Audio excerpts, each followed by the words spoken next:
भारत की बात के यूट्यूब चैनल पे मैं एडवोकेट सिद्धार्थ राणा आपका स्वागत करता हूं। साथियों, चुनाव का माहौल पूरा गर्मा चुका है। चारों तरफ चुनाव की ही चर्चा है। चारों तरफ इलेक्शन मोड में सारी पार्टियां काम करने लगी हैं। सारी पार्टियां एक्टिव हो चुकी हैं।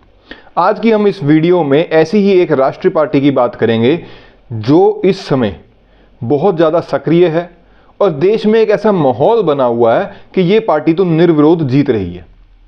आज मैं बात करने जा रहा हूं भारतीय जनता पार्टी की। भारतीय जनता पार्टी का पूरे देश में एक बड़ा ही पॉजिटिव एटमॉस्फेयर बना हुआ है, पॉजिटिव माहौल बना हुआ है। ऐसा मैं नहीं कह रहा, ऐसा सब जगह एक चर्चा है। एक आम जन की भी अगर आप राय देखेंगे तो वहां से भी यही आवाज उठ रही है कि भारतीय जनता पार्टी इस बार निर्विरोध जीतने जा रही है। कुछ लोग इसका जो पूरा श्रेय है वो राम जी के आने पर दे रहे हैं। भाई, रामलला का जो मंदिर है प्राण प्रतिष्ठा हो चुकी है, मंदिर बनके तैयार हो चुका है, तो इस करके एक राममय माहौल बना हुआ है जिसका फायदा बीजेपी को मिलेगा। लेकिन क्या यही एक कारण है कि सिर्फ एक मुद्दे पे ही बीजेपी दोबारा जीत के आ रही है? ये मुद्दा तो बहुत लंबे समय से भारतीय जनता पार्टी ने उठा रखा है अपने मैनिफेस्टो में। जब से पार्टी का गठन हुआ तब से लेके अब तक राम मंदिर का जो एक मुद्दा था उसको पार्टी उठा के चली। पार्टी के शीर्ष नेताओं ने अपनी जानें तक कुर्बान करी, एक युद्ध लड़ा, एक लड़ाइयाँ लड़ी, बहुत से कार्यकर्ताओं ने संघर्ष किया। तो ऐसा एक मुद्दा जब हो चुका है तो स्वाभाविक है उसका कुछ ना कुछ बेनिफिट जो है पार्टी को मिलेगा।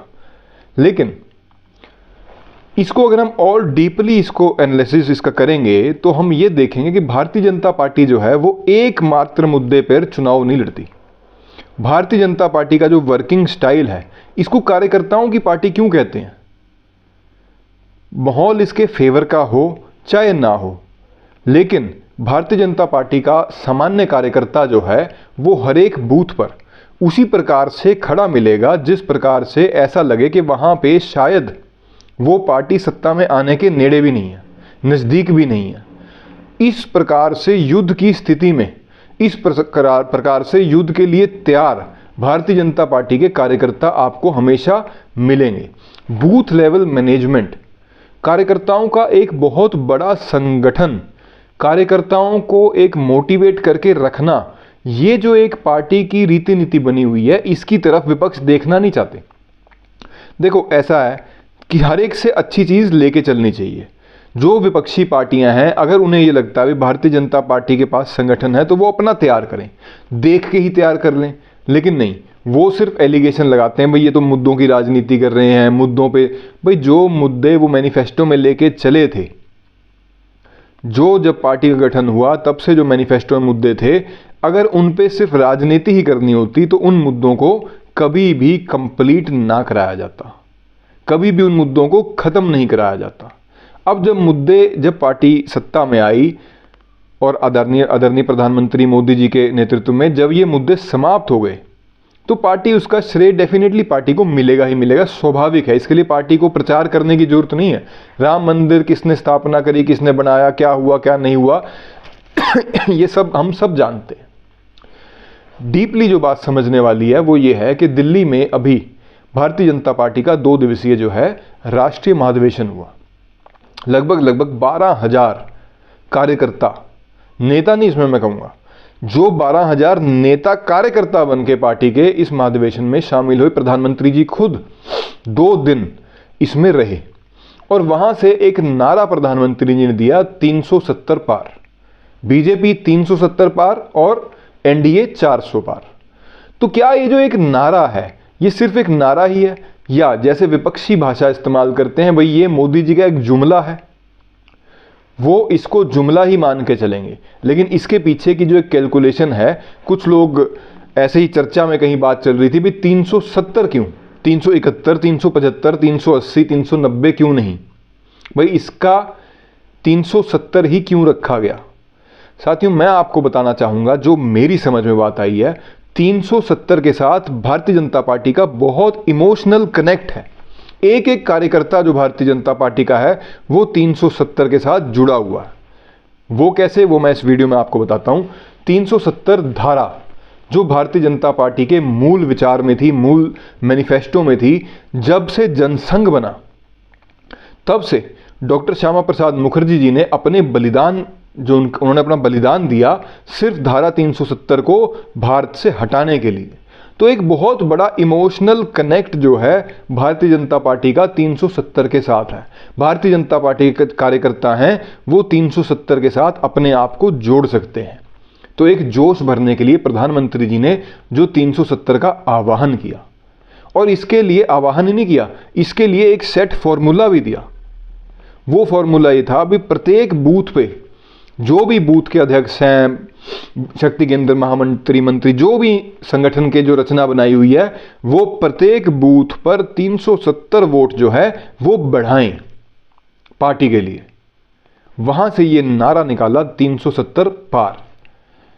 और इसको मैं आपको थोड़ा सा, जो साथी विपक्ष में बैठे हैं, जो कांग्रेस के हैं, अन्य किसी दलों के हैं, उनको मैं एक चीज़ और इसमें इस वीडियो के माध्यम से क्लियर कर देना चाहता हूं कि थोड़ा सा आप लोग भी होमवर्क करा करो, थोड़ा पॉलिटिकल वो एडिटोरियल वगैरह पढ़ा करो। उसमें आपको काफ़ी चीज़ें जानने को मिलेंगी कि प्रधानमंत्री नरेंद्र मोदी जी अगर कोई बात कह रहे हैं तो वो जस्ट एक जुमला नहीं होता, उसके पीछे पूरा होमवर्क, पूरा रिसर्च वर्क होता। लगभग 303 सीटें भारतीय जनता पार्टी 2019 में जीती, और 161 सीट ऐसी थी जिसपे वो दूसरे नंबर पे रही या बहुत कम मार्जिन से हारी। दोस्तों अब 303 तो वो जीत गई, वहां तो उनके एमपी अपने कार्य क्षेत्र में कार्य कर रहे हैं, लेकिन जो 161 सीटें हारी थी भारतीय जनता पार्टी, उन पर पिछले 5 साल से चुनाव हारने के बाद से ही वहां पे काम शुरू हो चुका है। और वहां पर लगभग 10 लाख वोट, 10 लाख जो बूथ हैं जिन पे वोटर संख्या 1000 है। आप थोड़े आंकड़े पकड़ लेना, कई बार वीडियो लंबा हो जाता है। 10 लाख जो बूथ हैं उनमें 1000 प्रत्येक बूथ पे कार्यकर्ता हैं, उनमें से 8.5 लाख बूथों पर भारतीय जनता पार्टी अपनी दस्तक दे चुकी है। ये बहुत बड़ा कैलकुलेशन है। इन 161 सीटों में जो सेंटर के बड़े नेता हैं भारतीय जनता पार्टी के, वो अपना प्रवास करते हैं। रूटीन बना हुआ है, हर 3 महीने, क्वार्टरली, 6 मंथ, हाफ ईयरली, जैसा भी एक सिस्टम पार्टी ने बनाया है, उस हिसाब से ये वहाँ पे प्रवास करते हैं, वहाँ के लोगों से मिलते हैं, वहाँ की संस्थाओं से मिलते हैं, एनजीओ से, कार्यकर्ताओं से। और ये 5 वर्षीय योजना अपने आप को उन सीटों को जिताने के लिए प्रधानमंत्री जी के नेतृत्व में चल रही है। तो यहां से निकलती हैं ऐसी कैलकुलेशंस। ये कोई खाली ऐसा नहीं है कि प्रधानमंत्री जी के भाई सुबह उठे आज क्या बोलना, भी 370 बोल देंगे, आज 370 बोल दिया, ऐसा नहीं होता। 370 धारा जब हटाई गई थी तो बड़े बड़े विद्वान, जो कानून के जानकार, पूर्व कानून मंत्री रहे, या आप यूं कह लीजिए जिन्होंने पता नहीं कहां से पढ़ाइयां पढ़ी, वो कहते थे भाई ये तो संभव ही नहीं है। लेकिन इसको संभव बनाने का रास्ता जो है वो गृह मंत्री अमित शाह जी ने इसको पार्लियामेंट में पेश किया, मोदी जी के नेतृत्व में। किस प्रकार से इसको हैंडल करके बिल्कुल पीसफुली वहां से हटाया गया और भारत को एक बनाया गया। तो वास्तव में तो भारत को एक करने का काम वो राहुल गांधी जी जोड़ो यात्रा तो चल रही है, लेकिन वो कांग्रेस तोड़ो यात्रा है। और भारत को जिन्होंने एक करा वो नाम है आदरणीय प्रधानमंत्री श्री नरेंद्र मोदी जी का। अब बहुत से लोग अलग अलग किस्म की बातें करते हैं, चलो उनमें हम आज नहीं जाएंगे। आज का वीडियो जो मेरा बनाने का मकसद था वो यही था कि हर एक व्यक्ति से, हर एक संगठन से जो पॉजिटिव मिलता है वो अपनाते चलो, जो नेगेटिव है उसे छोड़ते चलो, और जीवन में सफलता का यही एक मूल मंत्र है। भारतीय जनता पार्टी जिस हिसाब से काम करती है तो उनके संगठन में बहुत कुछ ऐसा है जो पॉजिटिव है, जिसको अपनाया जा सकता है दूसरी पॉलिटिकल पार्टियों द्वारा। कार्यकर्ताओं का एक इतना बड़ा समूह, उसकी मैनेजमेंट। तो आज की वीडियो में इतना ही। वीडियो आपको कैसा लगा कमेंट बॉक्स में जरूर बताइएगा। जो मेरे साथी, मेरे भाई नए हैं, आपसे हाथ जोड़ के अनुरोध है, चैनल को शेयर करें, सब्सक्राइब करें, लाइक करें। आपका बहुत बहुत धन्यवाद। भारत माता की जय, वंदे मातरम, जय श्री राम।